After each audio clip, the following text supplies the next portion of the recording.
Good morning, guys. Welcome back to my channel, Facing the Waves. So today I'm going to be taking a test. I'm going to be taking an easy at home strip and also one of the first response pregnancy strips that came in the box that I bought last cycle. Today should be 7 DPO. That's if I ovulated when my app said that I ovulated. I should be around 7 DPO today, but I never did really confirm ovulation this month. I know a little bit before my app calculated that I should have ovulated. I did notice egg white, cervical mucus, and then a couple days after, but I never had like the intense ovulation symptoms that I usually get. So I'm thinking, since I am pretty regular on ovulation, it doesn't usually vary for me. I'm thinking that maybe I ovulated at nighttime and not in the daytime like I usually do, so I didn't feel all the symptoms of when it happened.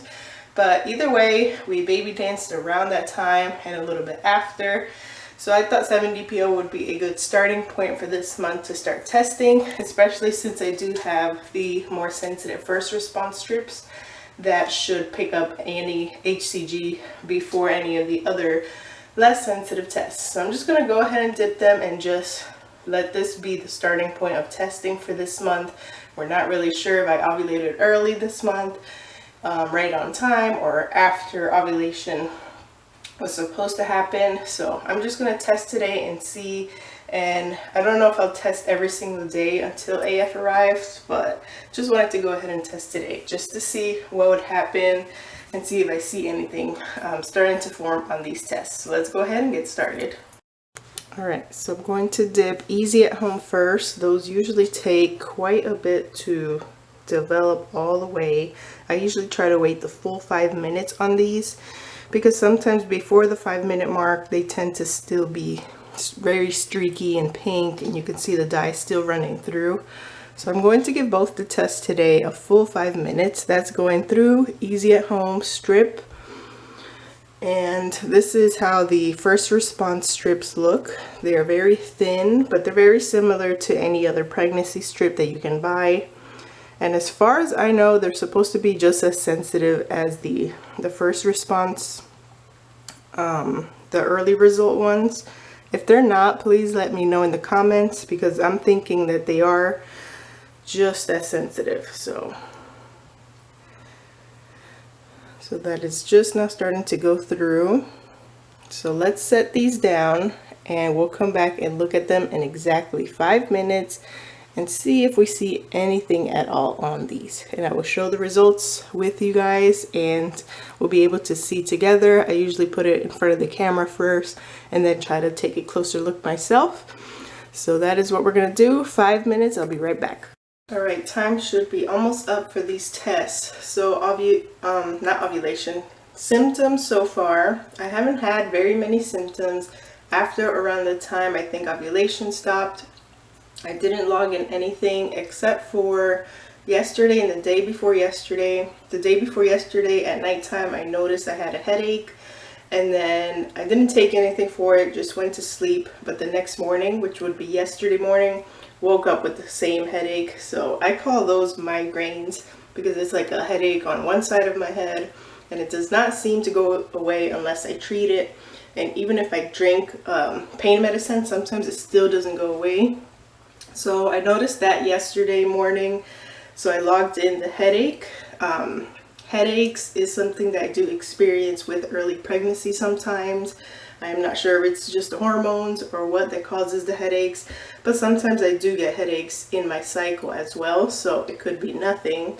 But what I did was drink a bunch of water, drank some Advil, and that went away, so that is good. It's not a reoccurring headache for this cycle. That has completely went away, so no symptoms other than that to report.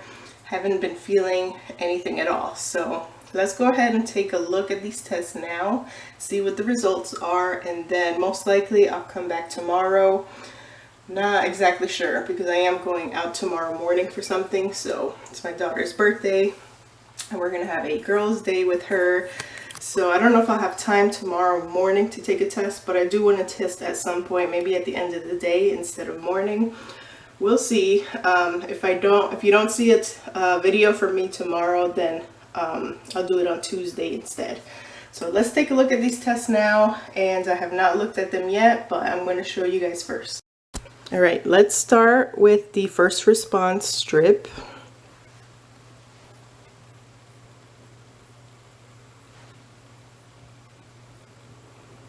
Let's let it focus.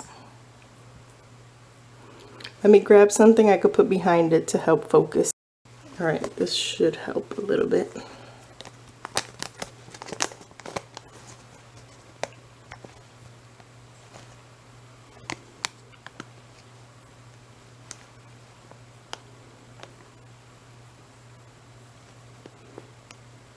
So I'm not really seeing anything through the camera screen.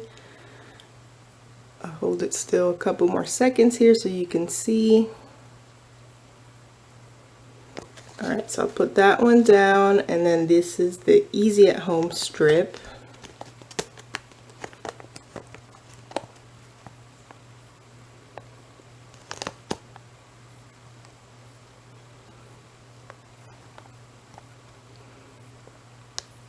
No, I don't think I'm seeing anything.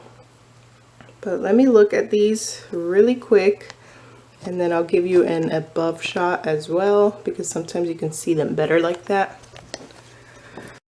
Alright, so I'll first glance, first response strip up in the top is kind of give me some shadows, but I think it's just an indent or some type of shadow line. I don't know. I feel like to the naked eye, I'm seeing something on that one. Something is drawing my eyes around a certain spot there, but there's no pink dye popping up at me. Nothing that's really obvious. So I'm going to call it negative. And then Easy at Home, I'm not seeing anything at all. I'm sure Easy at Home is less sensitive than the first response strip, but that one just looks like usual on a month that I'm not pregnant. Well, I haven't really seen a line on Easy at Home yet. I've never taken them while I was pregnant, so I don't really know when a line starts showing up on that one. But it will be interesting to see as we continue testing. I still have a couple of these first response strips and the Easy at Home strips, so we'll be able to catch anything. So moving forward, this was the last cycle that we are technically trying, logging anything, charting anything, keeping track of anything. However, with that said, I am still going to keep coming back every month to do the testing with you guys, because if I ever do get pregnant down the line, I definitely want to catch it on camera and be able to celebrate with all of you who have been supporting me and watching our channel and praying for us in hopes that we are able to conceive again. And you guys have been with us through our loss. You haven't been with us through our first loss, but you were with us through our second loss. And I definitely want to share the news if I do end up getting pregnant again. But we just won't be really focused on it. We won't be trying. And like I said, I won't be logging anything in. I will probably be completely clueless on when I ovulated down the line, almost like I was this month. But I'll still keep my fertility friend calendar. That way I can log in my AFs, and then it'll kind of give me an idea of when to expect my AFs. So that way, if I notice that I'm feeling any symptoms around that time, or if I miss my AF, then I'll definitely be recording testing videos. That is my test results for what I think today is 7 DPO. I could be way early, it could be way later than that, or it could be exactly 7 DPO. We don't really know for sure, but just wanted to have a starting point for these tests. I will log them into my little notebook, and we'll continue tracking from here and testing, and I'll continue saving my tests as well to see if we catch any type of line progression if I was to catch a very early pregnancy taking these tests. So thank you guys for joining me today in today's testing. I'm just going to call them negative. There's nothing really obviously there. So especially on the Easy at Home, that one's completely blank. So 7 DPO negative, I will see when I can get back. If not 8 DPO, then 9 DPO for sure. So look forward to that. I'll see you guys and talk to you guys later.